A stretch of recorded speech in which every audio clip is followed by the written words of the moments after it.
Здравствуйте, в эфире программа «Интервью», и сегодня в студии Осетия ТВ молодой путешественник из Чувашии Никита Васильев. Никита, привет, рады видеть тебя в Осетии. Добрый день, приветствую всех аланских телезрителей. Ну, Никит, во-первых, и, наверное, это забавно, ты полный тезка одного музыканта, родом тоже из Северной Осетии. Ты пока ехал сюда, никто не пошутил по этому поводу? Нет, пока я по счету этого ничего не знаю. Ну, я думаю, тебя еще умудряться подколоть в этом плане. Во Владикавказ ты приехал из Кабардино-Балкарии. Что увидел в Нальчике и где вообще успел побывать за полгода, что ты в пути? Да, Северный Кавказ мне выпал как раз на осень, и, соответственно, погода несла свои коррективы. Жаль, не удалось побывать в горах, сидел только в городе из-за постоянных дождей. Нальчик очень красивый город, ну, как и все города, красивые по-своему, нельзя тоже выделить. Их я уже видел очень много. И для меня как-то уже все смешивается, и, наверное, забываешь, где ты это видел. Потом, так что... Ну, а вот твой путь пролегал через Нижний Новгород, через Саранск, многие другие города, да? Да, я ехал вниз по Волге. Это, до Нижнего Новгорода не доехал, через Нижегородскую область, Республику Мордовия, Пензу, Саратов, Волгоград, оттуда уже на Крым, через Ростов, Краснодар. И с Крыма по Черноморскому побережью я уже зарулил, так сказать, в Северный Кавказ. Это как была моя основная цель, почему я уезжал из Чувашии изначально, то есть я планировал на Северный Кавказ. То есть изначально твоим главным пунктом был Северный Кавказ, да? Да, и провожали меня уже туда. А вообще с какой целью задумывалось это путешествие? То есть вот в апреле ты собрался и решил, еду на Кавказ. Вот зачем, для чего? Да, хороший вопрос. Цели как таковой у меня вообще не было. Путешествие — это, наверное, как моя профессия уже, как мое ремесло. Шел я к ней постепенно. Ради этого даже бросил учебу. Не один раз, причем уже раза 3 начинал, бросал. Но все сводится оно все равно к трассе. В конце концов, все приходит к трассе. Сказать, что было все это спонтанно, нельзя. Ну вот в декабре я бросил университет в очередной раз. Никак не бросил, я учился на географа на самом деле. Это, то есть, география — это моя специальность, и можно сказать, что сейчас у меня просто большая практика. Да. Цели такой не было, я просто собрался. Ну, немножко вернусь в предысторию. Раньше я путешествовал автостопом. Объездил так всю Беларусь, Украину. Но автостоп, он не давал того полного ощущения свободы, которое мне дает велосипед. Автостоп, ты все равно зависишь во многом от трассы самой, от водителей, от многих обстоятельств. А велосипед — это полная независимость практически. Тут зависишь только от дороги, остальное ты все своими силами делаешь. Да, долго, да, мучительно иногда бывает. Но Погода мешает иногда. Ну, погода, я даже люблю, когда она со мной играет, когда и дожди идут. То есть это закаливает дух. То есть путешествие, оно очень закаливает характер, дух. Ты становишься сильным, уже смотришь на все по-философски, с хорошей стороны. То есть не видишь никаких негативных моментов. Хоть дождь, хоть что было бы, ты все равно чувствуешь, это как будто Бог тебе дал испытание очередное, которое ты должен преодолеть. Воспринимаешь все вот с этой стороны. Ну, а вот смотри, ты говоришь, что ты уже попробовал ездить на машине, и сейчас все-таки пересел на велосипед, да? Удобства намного меньше. Правильно? Ну, тоже опять с какой стороны посмотреть удобство. У меня, в принципе, полная автономка. У меня палатка, спальник, теплые вещи. То есть я могу, когда захочу, остановиться. И дождь мне тоже не помеха. Палатка у меня хорошая, слава богу, все держит. И, в принципе, такого дискомфорта мне не доставляет дождь. Поэтому, опять же, с какой стороны посмотреть. Я полностью доволен, не жалею, ничего не жалею. Ну вот твой полный набор. С собой у тебя рюкзак и вот буквально еще там пара сумочек, да, на велосипеде. Что обязательно должно входить в этот рюкзак? Что вообще ни при каких обстоятельствах нельзя забыть?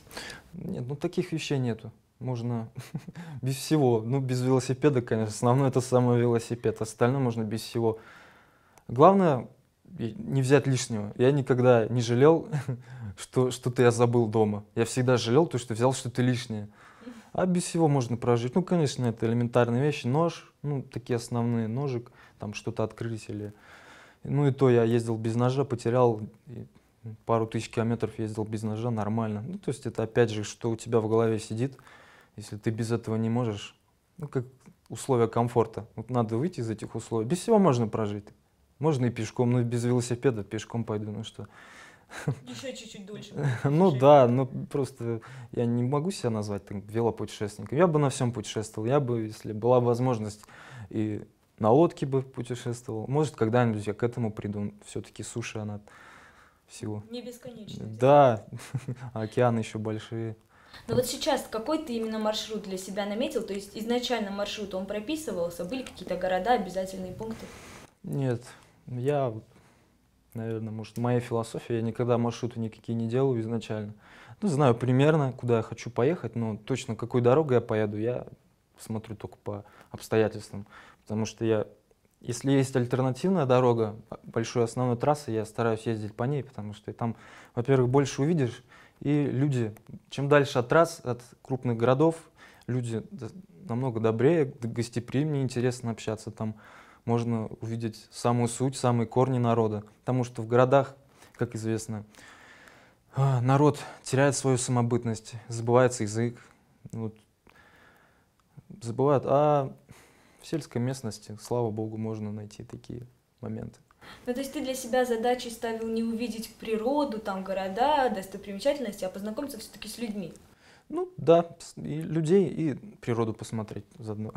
Одно другому не мешает. Ну и города, в принципе, все мне интересно, и города посмотреть, все, полный набор. Ну, наверняка по дороге встретил очень много людей уже, да, познакомился со многими. Вот, наверное, что отличает, да, какие ты для себя, может, новые вещи подметил в людях, да, в других регионах, что вот для себя открыл по дороге? Да, у всех народов есть одно качество. Они все гостеприимные, добродушные. Неважно, что говорят, что думают люди. Я это знал заранее, но просто я хотел убедиться на своем опыте. Северный Кавказ, он достаточно многонациональный, и они все перемешаны. И можно увидеть с одного конца Северного Кавказа представителей народа в другом. То есть они смешаны. И везде, вот, допустим, вот вчера я ночевал у дагестанцев, хотя вроде бы Кабардино-Балкария, а приняли дагестанцы. Поэтому, кстати, большой им привет. Ну, в каждом регионе, наверное, уже свои друзья остались, да? Конечно, Теперь уже конечно. знаешь, к кому приезжать в следующий раз. И они знают, что могут приехать ко мне, также в Чувашию, в Чебоксары. Также принимаю всех гостей. Ну, конечно, меня пока нету, но все равно что-нибудь придумаем. И, то есть не вопрос. А есть один обязательный атрибут, без которого ты, наверное, не выезжаешь, это флаг Чувашии, который ты провозишь с собой через все путешествие. Вот Да. символическое значение этого в чем? Ну, символическое, как больше я хочу показать, потому что Республика Чувашия, она маленькая очень. Мало кто знает, где она находится, хотя она находится в Поволжье, вроде бы как центр относительно, центр России. Я показываю. Все равно люди, когда увидят этот флаг, будут знать, увидят по телевизору. А я видел одного человека оттуда, да, все равно как-то они запомнят вот это, именно мою личность и то, что я это показываю. И вот стараюсь показывать, да, рассказывать про свою землю. Ну как же без этого? Я же представитель, как неофициальный представитель республики, и надо, соответственно. Ответственность на плечах. Ну да, конечно, все равно какая-никакая есть, ты должен быть примером, ты как представитель должен выказывать лучшие качества человека и живущего там, не показывать себя с плохой стороны, поэтому без этого никак. Вот сегодня ты приехал только в Северную Осетию, кто тебя здесь встретил, и ты проводишь здесь 3 дня, вот 3 дня, какие планы на эти дни? Да, ну я не знаю пока сколько, как получится. Может, и задержусь, да? Да. Ну, мне обещали показать горы ваши местные велосипедисты, надеюсь, все получится. А в Владикавказе пока меня никто не принял, то есть я сразу к вам на студию, прямиком, никуда не заезжал, ничто не смотрел. Так что все впереди, пока впечатлений таких нет, но город очень красивый, мне понравился. Так, мельком. Ну, знакомые есть в городе или тоже нет и списывались в интернете только? Пока только в сети, а так вживую я никого не видел. А как реагируют на велосипедиста вот со всей амуницией на улицах города? Ну, на Кавказе у вас очень любопытные люди. Очень, очень пристально смотрят, откуда что. Сегодня даже вот два автомобиля там или больше останавливаются, равняются со мной, спрашивают, откуда я, удивляются даже. Кто-то считает меня сумасшедшим, что я уже оттуда приехал. Но люди очень удивляются, это, конечно, радует. Что люди понимают, что велосипед — это не только средство катания выходного дня, что это транспорт, который можно спокойно ездить из города в город. Да, конечно, небезопасно, порой дороги бывают плохие, но я доказываю, что можно ездить большие, за 1000 километров расстояния. Ну, сколько сейчас ты уже проехал на сегодня? Сейчас почти 5000. Почти 5000 километров, Да. 1000 вашей до Владикавказа, да? Да.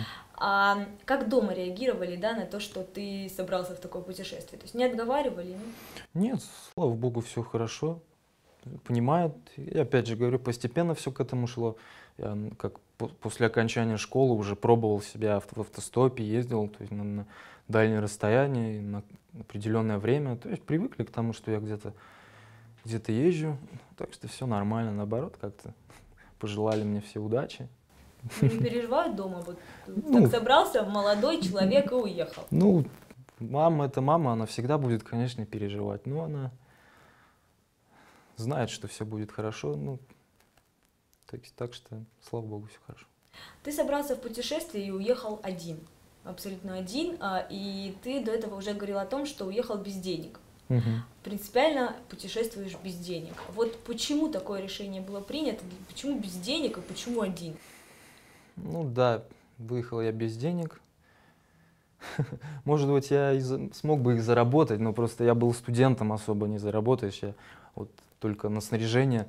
Но то, что без денег, это, во-первых, в путешествии это намного лучше, я считаю, потому что тебе приходится соприкасаться с людьми, приходится выходить на контакт с ними. Когда ты с деньгами, ты чувствуешь себя совсем по-другому. Ты уже ведешь себя по-другому. То есть постоянно сытый, знаешь, что можешь заехать в магазин, что-нибудь себе купить. Это мне, честно, было такое, я так путешествовал до этого еще. Это не интересно. А вот когда ты голодный, едешь, у тебя глаза горят и на общение с людьми. Не то, чтобы я пользуюсь людьми, да, я могу на автономке жить, у меня есть котелок, гречка, она, в принципе, крупа недорогая и довольно-таки полезная из всех круп. Я могу ее сварить, то есть я могу не зависеть, в принципе, от людей. Но предпочитаешь все-таки общаться с людьми, да, потому Ну, что в этом конечно. и суть. Конечно, тем более у вас на Кавказе республики маленькие, тут заехал уже и выехал, поэтому надо посмотреть побольше, пообщаться побольше. А вот как тебя в домах принимают? То есть ты, вряд ли на Кавказе тебе дали ночевать в поле? Или бывало? Нет, я, честно, вот люблю свою палатку, люблю ночевать в таких диких условиях. Не то, чтобы дикие, для меня, говорю, палатка — это как дом. Вот говорят, хорошо там, где нас нет, а я считаю, что абсолютно наоборот. В моем случае, по крайней мере, хорошо там, где я есть. Где моя палатка, там мой дом. Я в гостях, честно, плохо высыпаешься бывает. Ну, потому что ты общаешься, и в помещении мне очень тяжело спать, а в палатке я высыпаюсь, я там отдыхаю, наоборот. Вот для меня вот сейчас путешествие вот превратилось вот в труд мой. Уже вот такая будни, не то чтобы тягостная, но как моя работа. Отписываться в интернете. Стараюсь побольше отписываться, конечно, но не получается просто из-за технических тоже средств. Ну, по сути, да, то есть тебе сейчас легче жить в палатке, Да, абсолютно, я там отдыхаю.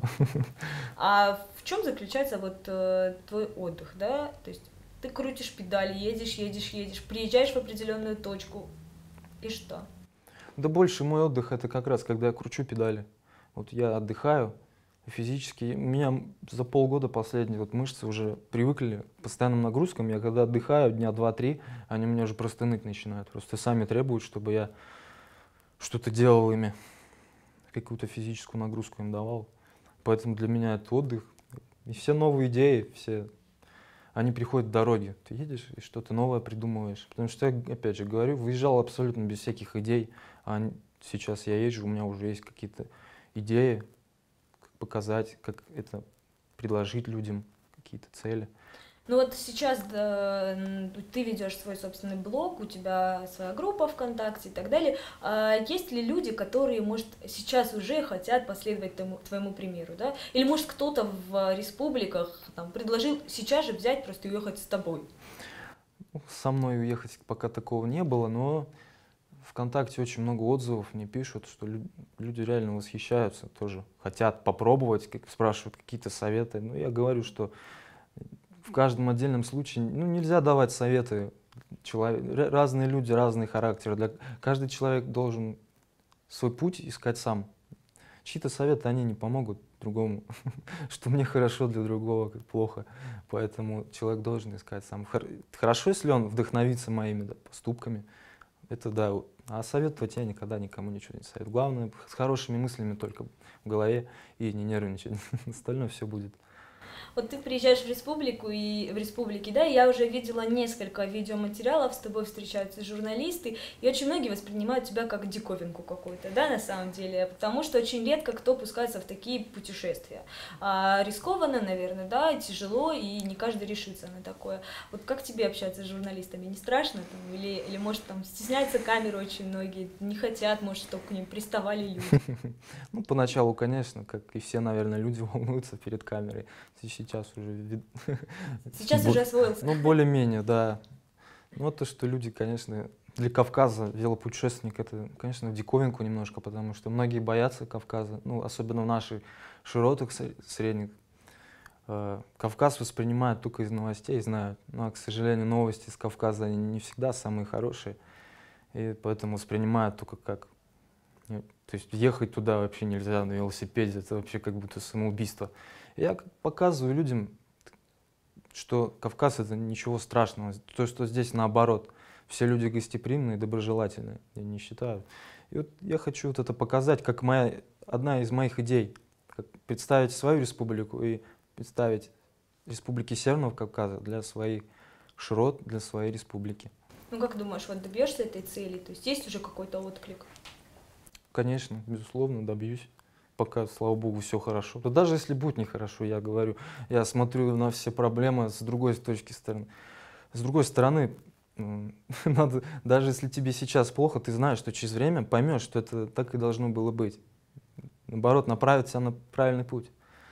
А вот сам ты с какими мыслями ехал на Кавказ? То есть понятно, какой имидж есть у Северного Кавказа, да? И мы, люди, которые живем здесь, мы-то прекрасно знаем, что, ну, насколько этот имидж правдив, да, мы видим много плюсов, да, но, например, центральная часть России не всегда об этих плюсах знает, да, поэтому мы-то пытаемся кому-то рассказать, но далеко не до всех это доходит. Вот ты с какими мыслями ехал на Северный Кавказ? То есть не страшно было или может, ты уже рассказал, что все в порядке, и ты спокойно ехал?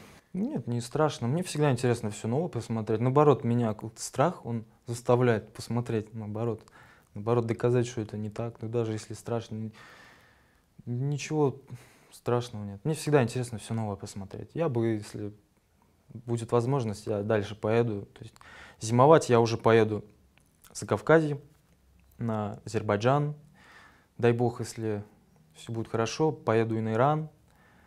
И если бы вообще хотелось бы поехать в Афганистан, но не знаю, как это получится, разрешат мне туда ехать.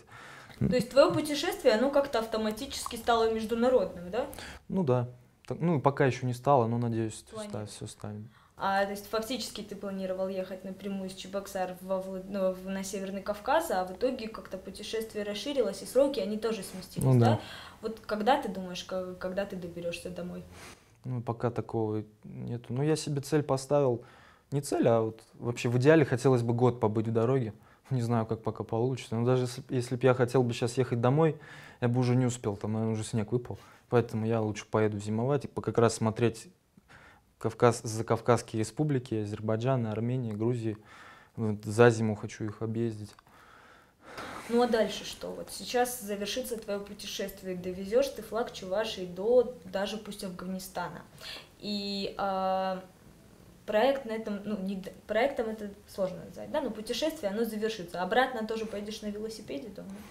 Опять же, я вот по счету этого ничего не знаю. Вдруг получится и кругосветка, вдруг так все сложится, да, и поеду дальше. Потому что останавливаться, сами понимаете, такой режим, дорога, я просто дома не смогу находиться. Вот честно, я не могу. Уже 2 дня, вот где-то даже в гостях, все, уже хочется в дорогу. Я не представляю, что я буду делать дома. Уже, это уже моя профессия, путешественник. Дорога, трасса. Была одна статья такая забавная, называлась «Чувашский путешественник одичал», по-моему, да? Вот одичал ли? На самом деле?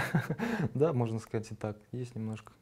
Но ты приедешь домой сейчас, да? А как ты думаешь, сможешь ли уснуть в кровати спокойно дома? Нет, ну вряд ли, это нужна адаптация. А что сделаешь? Разобьешь палатку в отеле? Да нет, ну привыкаешь, ко всему привыкаешь, человек, он ко всему привыкает. Не знаю, я пока об этом не думаю.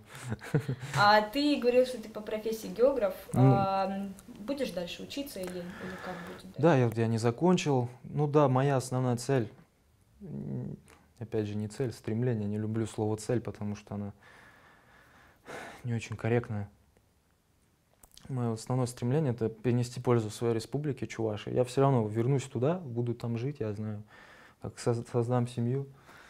Вернусь, и вот тот накопленный опыт, который я получу в путешествии, опыт в путешествии, он просто неоценимый, нигде его так не получишь, ни с какой интернет тебе не заменит путешествие реальными глазами. И хочу заняться уже с подрастающим поколением, именно в плане географии. Надеюсь, отучусь, получу диплом, меня допустят. Я думаю, все к этому придет. То есть основное стремление — это принести пользу республике не только для себя, как эгоист. Это будет эгоистично ездить просто для себя. Это нужно с кем-то потом делиться, потому что такой кадр, ну, в педагогике он очень незаменим, я считаю. Мне кажется, самый замечательный педагог географии будет тот, кто расскажет, как на самом деле, и будет не по градусам, да, людям объяснять, Конечно. и не по карте объяснять, а расскажет, как это на самом деле Конечно. выглядит. И стремления у тебя, наверное, самые благородные, и просто приятно слушать на самом деле. Спасибо. В Осетии ты пробудешь несколько дней, и я тебе желаю удачи, потому что, я думаю, тебя ждет очень интересное путешествие, и люди тебя встретят самые замечательные. Но, надеюсь, пост будет по Осетии самый положительный. Большое спасибо. И с вами, дорогие телезрители, надеюсь, увидимся на дороге. Ну что ж, спасибо тебе, Никит, за такую интересную беседу. Я тебе желаю удачи в твоем путешествии и надеюсь, что когда-нибудь все-таки захочется остановиться и присесть. Когда-нибудь. Спасибо тебе и удачи. Вам спасибо. А нашим зрителям я напоминаю, что сегодня у нас в студии был путешественник из Чувашии Никита Васильев. С вами мы увидимся в следующий понедельник. Меня зовут Яна Гайгиева. До встречи.